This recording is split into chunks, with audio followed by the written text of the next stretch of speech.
আজকে বন্ধুরা আমি দেখাবো আপনাদের ইউএন নাম্বার কিভাবে অ্যাক্টিভ করতে হয়। এই ভিডিওতে ইউএন নাম্বারের সম্পূর্ণ নিয়মটা আপনাদের দেখাচ্ছি।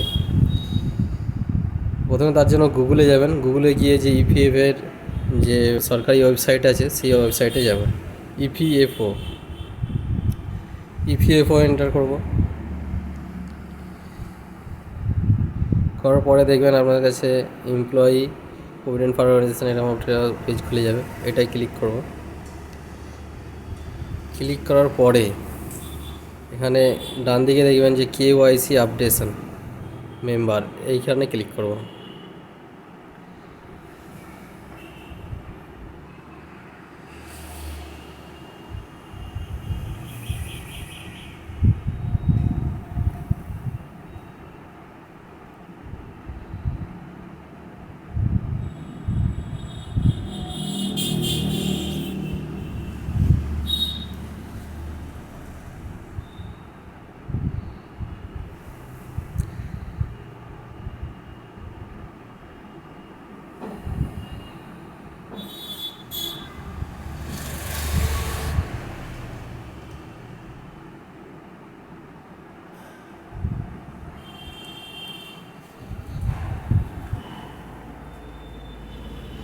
এরকম একটা পেজ ওপেন হবে, আপনার কাছে অ্যালার্ট আসবে। এই অ্যালার্টটা আপনারা ওকে করে দেবেন, কোনো অসুবিধা নেই। ওকে করে দেওয়ার পর স্ক্রল করে নিচে আসবেন। নিচে এসে দেখবেন অ্যাক্টিভ ইউএএন নাম্বার।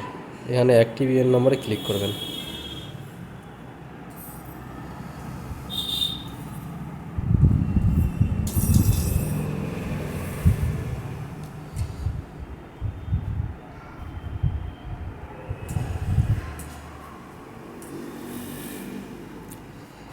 ক্লিক করার পর দেখবেন আপনাদের এইরকমটা আপনাদের সামনে পেজ ওপেন হবে। এখানে ইউএন নাম্বার প্রথম থেকে সিলেক্ট করা আছে। এখানে আপনাকে ইউএন নাম্বারটা এন্টার করতে হবে। আপনার যে ইউএন নাম্বার আছে সেই ইউএন নাম্বার এখানে এন্টার করতে হবে।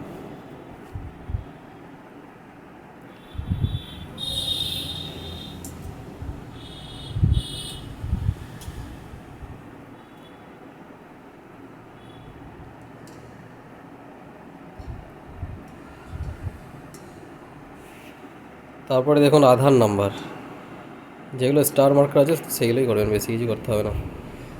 এই যে আধার নাম্বার আছে আপনার এখানে আধার নাম্বারটা এন্টার করবেন।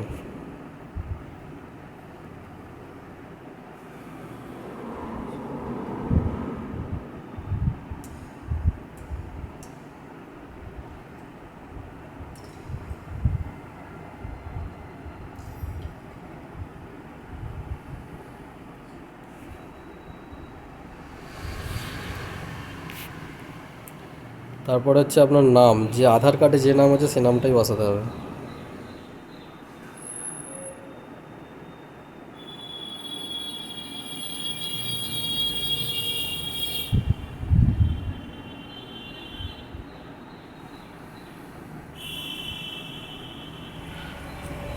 ডেট অফ বার্থ বসাবেন আধার কার্ড ওয়াইজ।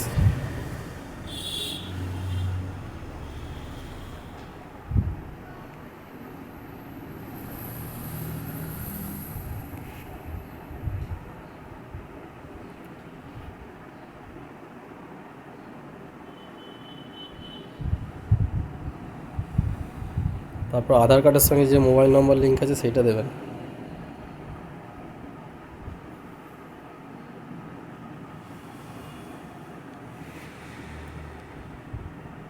তারপরে যে ক্যাপচা আছে ক্যাপচাটা দেখে দেখে বসিয়ে দেবেন।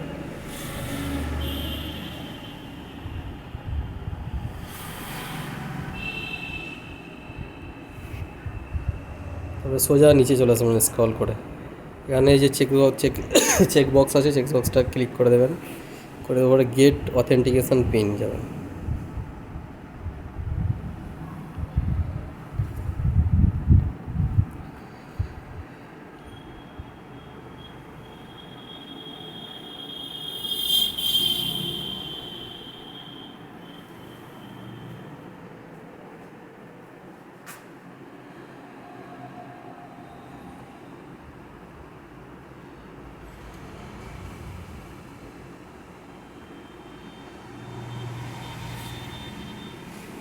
দেখুন এটা এখানে UN number is already activate আছে বলে এটা অ্যাক্টিভেট দেখিয়ে দিল। আর যাদের অ্যাক্টিভেট নেই তাদের অ্যাক্টিভেট হয়ে যাবে, তাদের ওটিপি আসবে, ওটিপি দিয়ে ওটিপি সাবমিট করলে অ্যাক্টিভ হয়ে যাবে। তো সারা ভিডিওটা দেখার জন্য থ্যাংক ইউ বন্ধুদের, আজকে দিনটি শুভ হোক।